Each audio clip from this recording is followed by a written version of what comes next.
Hello everyone, this is Jalaj and you are watching JP education hub. यहाँ मिलेगा आपको आपकी हर प्रॉब्लम का सॉल्यूशन।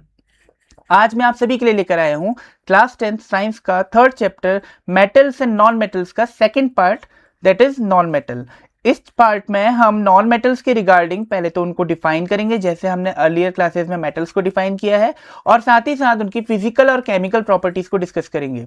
मैंने आपसे लास्ट क्लास में भी बोला था कि अगर हम फिजिकल प्रॉपर्टीज को डिस्कस कर रहे हैं तो इसमें सबसे ज्यादा ध्यान किस पे दिया जाता है? एक्सेप्शनल केसेस पे दिया जाता है। तो जी हाँ, हमारे पास नॉन मेटल्स में भी काफी ज्यादा एक्सेप्शनल केसेस हैं, तो उनको भी हमने याद रखना है। केमिकल प्रॉपर्टीज बहुत ज्यादा हैं ही नहीं, ठीक है। नॉन मेटल्स के लिए इतनी ज्यादा केमिकल प्रॉपर्टीज हैं ही नहीं सिलेबस में जो हमें स्टडी करनी हो, इसलिए ये क्लास हमारी शॉर्ट क्लास होगी और हम फटाफट से इस टॉपिक को टोटली हर एक इसके एजेस को कवर करते हुए आगे बढ़ेंगे, ठीक है। तो चलिए शुरू करते हैं बिना अपना टाइम वेस्ट करे हुए। और जो हमारा स्टार्टिंग है कि डिफाइन करना है कि नॉन मेटल्स होते क्या है, ठीक है। मेटल्स के बिल्कुल अपोजिट होते हैं नॉन मेटल्स। जैसे हमने बोला था कि मेटल्स क्या होते हैं? जो कि इलेक्ट्रॉन को लूज करते हो, जो कि अपने आउटरमोस्ट सेल से इलेक्ट्रॉन को लूज करते हो। Forward purpose gaining stability gain करने के लिए, अपने ऑक्टेट को कंप्लीट करने के लिए, ठीक है। नॉन मेटल्स उसके बिल्कुल अपोजिट होता है। नॉन मेटल्स इलेक्ट्रॉन को गेन करते हैं। गेन करेंगे तो कौन सा चार्ज आएगा? नेगेटिव चार्ज आएगा। नेगेटिव चार्ज आएगा तो क्या बनाएंगे? एनायंस बनाएंगे। तो ऐसे एलिमेंट्स जो कि अपने आउटरमोस्ट सेल में इलेक्ट्रॉन्स को गेन कर सकते हैं और एनायन का फॉर्मेशन करते हैं, वही एलिमेंट्स क्या कहलाते हैं? नॉन मेटल्स कहलाते हैं, ठीक है। अब फॉर एन एग्जाम्पल देख सकते हैं, क्लोरीन का एटम मैंने नीचे बनाया है, ठीक है। क्लोरीन की इलेक्ट्रॉनिक कॉन्फ़िगरेशन है 2,8,7। इसको स्टेबल होने के लिए अपना ऑक्टेट कंप्लीट करना है, मतलब एक इलेक्ट्रॉन का रिक्वायरमेंट है। तो भाई ये कहीं ना कहीं से एक इलेक्ट्रॉन क्या करेगा? एक्सेप्ट करेगा, गेन करेगा, और क्या हो जाएगा? स्टेबल हो जाएगा। इलेक्ट्रॉनिक कॉन्फ़िगरेशन 288 हो जाएगा। लेकिन जैसे ये स्टेबल होगा, ये किसका फॉर्मेशन कर लेगा? नेगेटिव चार्ज का फॉर्मेशन कर लेगा। नेगेटिव चार्ज आ जाएगा तो क्या बन जाएगा? ये एनायन बन जाएगा। तो जनरल टर्म पे अगर हम देखें कि क्लोरीन ऐसा एलिमेंट जो कि क्या कर रहा है? इलेक्ट्रॉन को गेन कर रहा है। किस लिए गेन कर रहा है? स्टेबल होने के लिए। तो वो भाई ये क्या कहलाएगा फिर इस कंडीशन पर? नॉन मेटल कहलाएगा। जो भी इलेक्ट्रॉन को गेन करके स्टेबल होगा वो क्या कहलाएगा? नॉन मेटल कहलाएगा, ठीक है। फॉर एन एग्जांपल हम देख सकते हैं, जैसे हाइड्रोजन है। हाइड्रोजन को भी इलेक्ट्रॉन्स का रिक्वायरमेंट होता है डुप्लेट कंप्लीट करने के लिए। कार्बन को होता है, नाइट्रोजन को होता है, ऑक्सीजन, फ्लोरीन, फॉस्फोरस सबको होता है। अब यहां पर दो कंडीशंस आ सकती हैं। ये या तो फिर इलेक्ट्रॉन को गेन करेंगे या फिर ये इलेक्ट्रॉन की शेयरिंग करेंगे।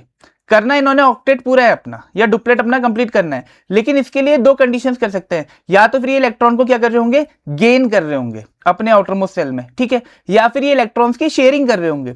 और अगर इन दोनों में से कोई भी चीज हो रही है तो भाई ये क्या है? नॉन मेटल है। क्योंकि नॉन मेटल्स इलेक्ट्रॉन का ट्रांसफर भी कर सकते हैं, मतलब गेन भी कर सकते हैं, और इलेक्ट्रॉन्स को शेयर भी कर सकते हैं।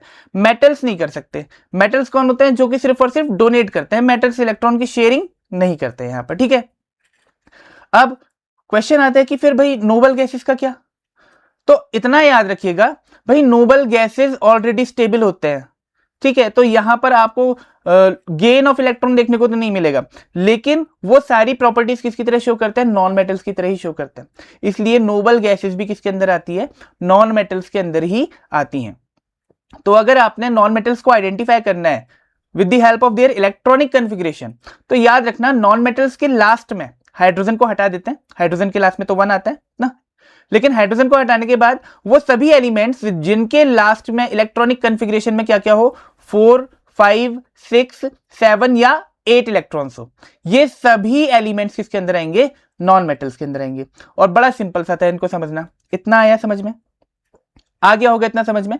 क्यों? क्योंकि देखो सिंपल सी बात थी, जो इलेक्ट्रॉन गेन करने की टेंडेंसी रख रहा है वही क्या है भाई? वही क्या है? नॉन मेटल है, ठीक है। इलेक्ट्रॉनिक कॉन्फ़िगरेशन के रिगार्डिंग मैंने आपको समझा दिया।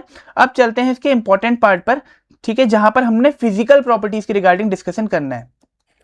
अब अगर मैं फिजिकल प्रॉपर्टीज की बात करूं तो physical properties, maximum physical properties metal की बिल्कुल अपोजिट होंगी। जैसे पहली बात करते हैं, हम फिजिकल स्टेट की बात करते हैं, तो हमने बोला था मेटल्स जनरली सॉलिड स्टेट में रहते हैं रूम टेम्परेचर पर। एक दो एक्सेप्शन थे वहां, मतलब एक ही एक्सेप्शन है वहां, ठीक है। लेकिन अगर मैं नॉन मेटल्स की बात करूं तो नॉन मेटल तीनों स्टेट में एग्जिस्ट करते हैं। मोस्टली तो गैसेस स्टेट में होते हैं, लेकिन सॉलिड और लिक्विड स्टेट में भी एग्जिस्ट करते हैं। अब फॉर एन एग्जाम्पल, इसको बहुत अच्छे से याद रखना, एग्जाम्पल बहुत जरूरी है। देखो, अगर मैं गैसियस स्टेट की बात करूं तो भाई नाइट्रोजन गैसियस स्टेट में रहता है, क्लोरीन गैसियस स्टेट में रहता है, हाइड्रोजन गैस होता है, ऑक्सीजन गैस होता है। तो इतने सारे तो नॉन मेटल ये पता चल गए जो कि गैसियस स्टेट में। सॉलिड के लिए याद रखना, सॉलिड के लिए दो नॉन मेटल्स आएंगे आपके, फॉस्फोरस और सल्फर। फॉस्फोरस और सल्फर कौन सी स्टेट में रहते हैं? सॉलिड स्टेट में रहते हैं। बहुत इंपॉर्टेंट एग्जांपल है, हमेशा याद रखना है इनको। उसके अलावा थर्ड कौन सी लिक्विड स्टेट बची? लिक्विड स्टेट में एक ही नॉन मेटल है जो एग्जिस्ट करता है, दैट इज ब्रोमाइन। ब्रोमाइन किसमें एग्जिस्ट करता है? रूम टेम्परेचर पे, लिक्विड स्टेट में। तो तीनों के एक एक एग्जाम्पल आपको याद होने चाहिए, एक एक क्या, ठीक है। जैसे सॉलिड कौन कौन से हैं? फॉस्फोरस एंड सल्फर है। गैसियस में ऑक्सीजन, नाइट्रोजन, हाइड्रोजन, क्लोरीन, बहुत हो गए, ठीक है। लेकिन लिक्विड स्टेट की अगर बात करें तो लिक्विड स्टेट के लिए क्या याद रखना है? ब्रोमाइन याद रखना है, ठीक है। हार्डनेस की बात करें तो भाई मेटल्स के बिल्कुल अपोजिट, सभी नॉन मेटल्स कैसे होते हैं? सॉफ्ट होते हैं नेचर में, सिवाय एक के। एक कौन है? आप समझ ही गए होंगे, क्या है वो? डायमंड है। और डायमंड किसका एलोट्रॉप होता है? कार्बन का एलोट्रॉप होता है। और कार्बन क्या है? एक नॉन मेटल है, ठीक है। तो हम बोलते हैं कि जनरली सारे नॉन मेटल्स कैसे होते हैं? बहुत सॉफ्ट होते हैं। लेकिन डायमंड यहां पे एक्सेप्शन आता है, बहुत जरूरी है इसको याद रखना। डायमंड हार्डेस्ट सब्सटेंस है ना, तो भाई ये सॉफ्ट नहीं आएगा ना, तो ये क्या आ गया? एक्सेप्शन में आ गया नॉन मेटल्स के। ऐसी ब्रिटलनेस की बात करते हैं, मतलब अगर आप किसी को मार रहे हो तो वो एकदम से क्या हो जा रहा है? टूट जा रहा है, टूट के बिखर जा रहा है, चूरा चूरा हो जा रहा है ना। तो सभी नॉन मेटल्स कैसे होते हैं? ब्रिटल होते हैं नेचर में। अगर आप इस पे फोर्स अप्लाई करोगे, इस पे हैमरिंग करोगे तो ये टूट जाएंगे। लेकिन वहीं डायमंड की बात करें, भाई हार्डेस्ट सब्सटेंस है, तो ये ब्रिटल नहीं होता, ये टूटता नहीं है, ऐसे चूरे चूरे में नहीं बिखरता ये, ठीक है। बहुत हार्ड सब्सटेंस होता है, ठीक है। मैलेबिलिटी की बात करें तो हम फिर से वहीं पर फंस जाएंगे। देखो, नॉन मेटल्स कोई भी मेलिएबल नहीं होता, क्योंकि आप किसी भी नॉन मेटल को थिन शीट्स में कन्वर्ट नहीं कर सकते। डक्टाइल भी नहीं होता नॉन मेटल, आप नॉन मेटल के वायर भी नहीं बना सकते। लस्चर एक बहुत इंपॉर्टेंट पार्ट हो गया, ठीक है। लस्चर बहुत जरूरी है। लस्चर मतलब शाइन की जब हम बात करते हैं ना, तो नॉन मेटल्स में जनरली शाइन नहीं होती है। लेकिन फिर से एक्सेप्शन याद रखना, एक नॉन मेटल है जो कि क्रिस्टल के फॉर्म पर होता है जिसमें शाइन भी होती है, एंड दैट इज आयोडीन। क्या याद रखना है? आयोडीन, ठीक है। लस्चर के एक्सेप्शन में क्या आ गया? आयोडीन आ गया। फिर कंडक्टिविटी की बात करते हैं, ठीक है। तो हम जब इलेक्ट्रिक कंडक्टिविटी की बात करते हैं तो हम बोलते हैं दैट कोई भी नॉन मेटल पुअर कंडक्टर होता है, हीट का भी और इलेक्ट्रिसिटी का भी। लेकिन एक नॉन मेटल है जो कि कार्बन का ही फॉर्म है, दैट इज ग्रेफाइट, ठीक है।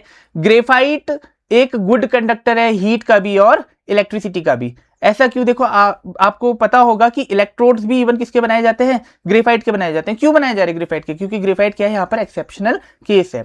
ग्रेफाइट हीट का भी ट्रांसफर कर सकता है और इलेक्ट्रिसिटी का ट्रांसफर भी कर सकता है, मतलब दोनों को कंडक्ट कर सकता है, बाकी कोई भी नॉन मेटल नहीं करता। डेंसिटी लगभग सभी नॉन मेटल्स की डेंसिटी क्या होती है? लो होती है, ठीक है, सिवाय किसके? डायमंड के। डायमंड और ग्रेफाइट ये दोनों एक्सेप्शन आपके अधिकतर जगह पे आ जाएंगे। बॉइलिंग पॉइंट की बात करें तो भाई जनरली नॉन मेटल्स का जो बॉइलिंग पॉइंट होता है वो लो रहता है। लेकिन कार्बन के आप जितने भी एलोट्रॉप्स देखोगे, ठीक है, कार्बन के एलोट्रॉप्स मतलब ग्रेफाइट होगा, ठीक है, बकमिनिस्टर फुलेरन होगा या फिर डायमंड होगा, इनका जो मेल्टिंग पॉइंट होगा या फिर इनका जो बॉइलिंग पॉइंट होगा वो जनरली बाकी नॉन मेटल्स के कंपैरिजन में हाई रहता है। तो यहां पर भी हमें फिर से एक्सेप्शन देखने को मिलता है। सोनोरिटी में तो भाई कोई भी नॉन मेटल से सोनोरस मतलब रिंगिंग साउंड नहीं क्रिएट होती है। स्ट्रेंथ की बात करें तो स्ट्रेंथ में सारे नॉन मेटल्स वीक होते हैं, ठीक है। बस किसकी स्ट्रेंथ ज्यादा होगी? डायमंड की स्ट्रेंथ ज्यादा होगी। तो फिजिकल प्रॉपर्टीज में आपने मेनली 5 से 6 जो एक्सेप्शंस हैं उन पे ध्यान देना है, बाकी इससे कुछ नहीं पूछा जाता है। सिर्फ और सिर्फ क्या पूछे जाते हैं? एक्सेप्शंस पूछे जाते हैं, ठीक है। अब हम सीधे चलते हैं मोस्ट इंपॉर्टेंट केमिकल प्रॉपर्टीज की तरफ, ठीक है। तो जैसे हमने मेटल्स में पहली केमिकल प्रॉपर्टी किसके साथ पढ़ी थी? ऑक्सीजन के साथ पढ़ी थी। अगर मेटल को ऑक्सीजन के साथ रिएक्ट करवाएं तो क्या होगा? उसी तरह अगर हम किसी नॉन मेटल को ऑक्सीजन के साथ रिएक्ट करवाएं, किसको बोल रहा हूं मैं? किसी नॉन मेटल को अगर मैं ऑक्सीजन के साथ रिएक्शन करवाऊं, किसके साथ? ऑक्सीजन के साथ, तो क्या बनेगी? नॉन मेटेलिक ऑक्साइड बनेगी। क्या बनेगी? नॉन मेटल ऑक्साइड बनती है, बस इतना याद रखना। जैसे भाई कार्बन की रिएक्शन मैंने करवा दी ऑक्सीजन से, क्या बनेगा? कार्बन डाई ऑक्साइड बन गई, बस इतना ही सिंपल है, ठीक है। अगर ऑक्सीजन यहां पर इनसफिशिएंट क्वांटिटी में होगी तो भाई क्या बन जाएगा? कार्बन मोनोऑक्साइड बन जाएगा, ठीक है। ज्यादा कंफ्यूजन नहीं है इसमें। नॉन मेटल की रिएक्शन ऑक्सीजन के साथ क्या बन जाएगा? नॉन मेटल ऑक्साइड बन जाएगा, ठीक है। और जनरली नॉन मेटल्स जो होते हैं, क्योंकि जो ऑक्सीजन होती है वो काफी ज्यादा इलेक्ट्रोनेगेटिव होती है, तो जनरली जो हमारे नॉन मेटल्स होते हैं जिनकी इलेक्ट्रोनेगेटिविटी थोड़ी कम होती है वो जनरली ऑक्सीजन के साथ रिएक्शन कर ही लेते हैं।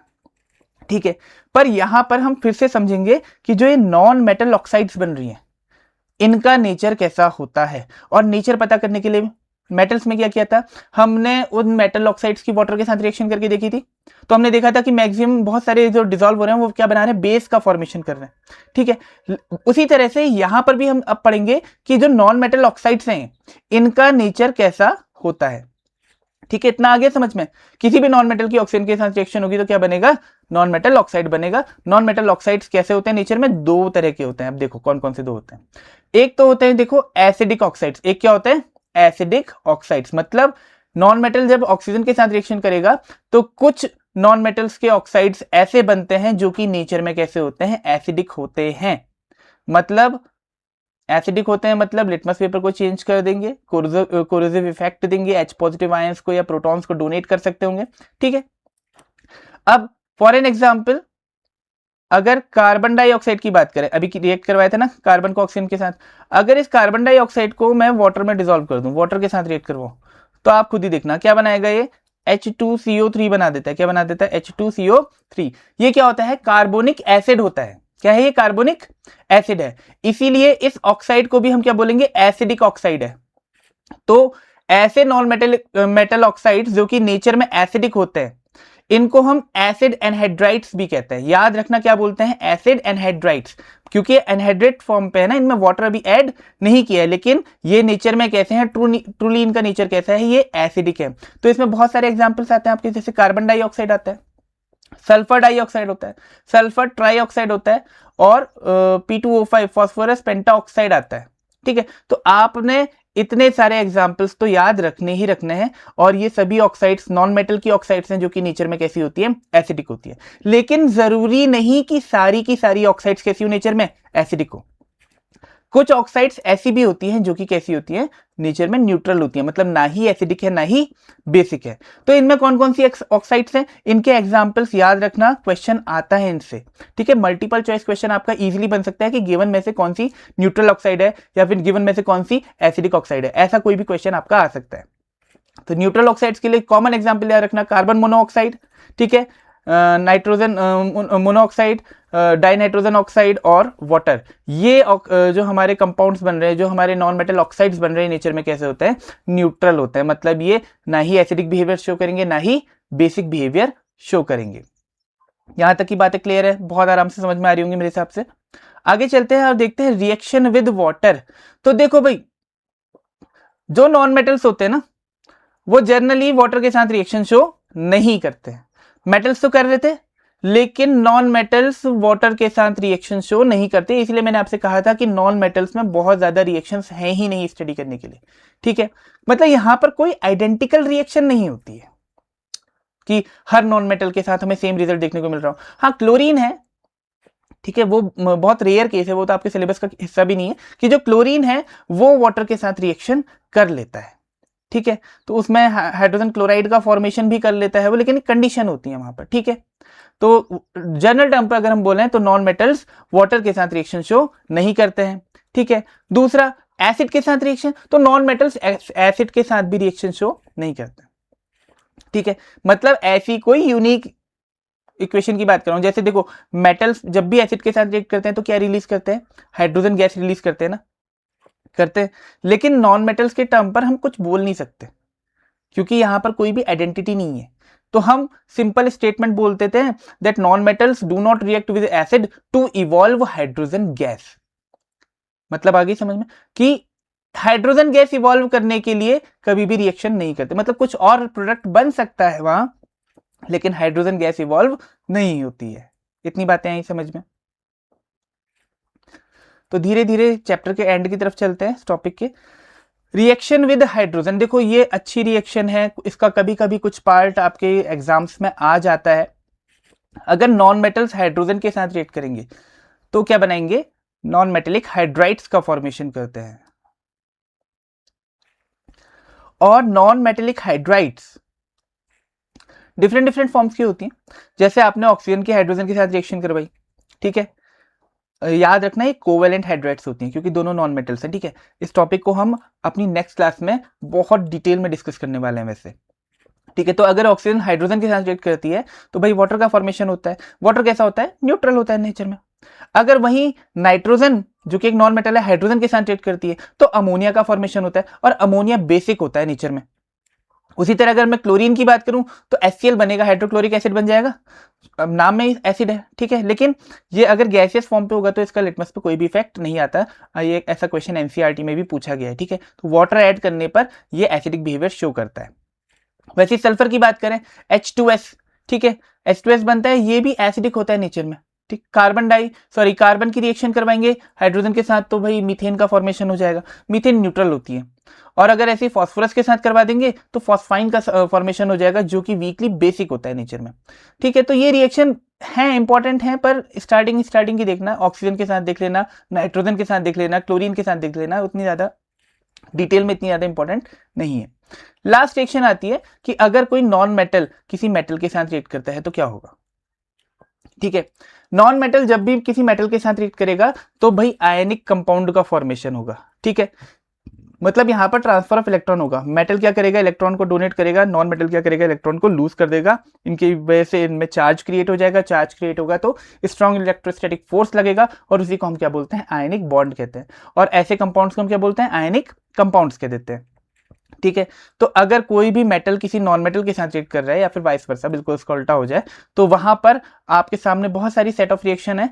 तो वहां पर हमेशा कौन सा कंपाउंड बनेगा? एक आयनिक कंपाउंड बनेगा, ठीक है। जैसे सोडियम क्लोरीन के साथ रिएक्ट करेगा तो वहां क्या बनेगा? सोडियम क्लोराइड बन जाएगा। मैग्नीशियम ऑक्सीजन के साथ रिएक्शन कर रहा है तो वहां क्या बन गया? मैग्नीशियम ऑक्साइड बन गया।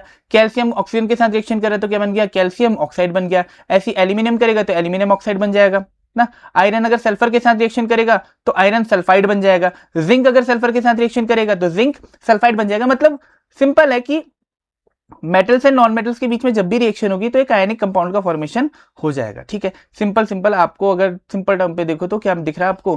कॉम्बिनेशन रिएक्शन देखने को मिल रहा है। दो रिएक्टेंट है और प्रोडक्ट में क्या बन जा रहा है? एक सिंगल प्रोडक्ट बन रहा है, ठीक है। तो अगर आज की ये क्लास आपके समझ में आई है तो हमारे चैनल को लाइक करें, सब्सक्राइब करें और हमारे साथ इसी तरह से आगे की 10th के बारे में पढ़ने के लिए इसी तरह से हमारे साथ जुड़े रहिए। हाँ, मैं आपको अभी बता दे रहा हूँ कि मेरी जो नेक्स्ट क्लास होगी वो regarding to ionic compounds and covalent compounds होगी। ट्राई करेंगे कि एक ही क्लास के अंदर दोनों टॉपिक्स आ जाए। इसके अंदर हम इलेक्ट्रॉनिक रिप्रेजेंटेशन देखेंगे, ठीक है, मतलब किस तरह से एटम्स को रिप्रेजेंट किया जाता है ना, और उसके अलावा फॉर्मेशन ऑफ आयनिक और कोवेलेंट बॉन्ड और इवन इनका इलेक्ट्रॉन डॉट रिप्रेजेंटेशन भी सीखेंगे, ठीक है। तो नेक्स्ट क्लास में मैं इन सारे जो मैंने टॉपिक्स बोलते हैं उनको कवर करने वाला हूँ। Thanks for listening.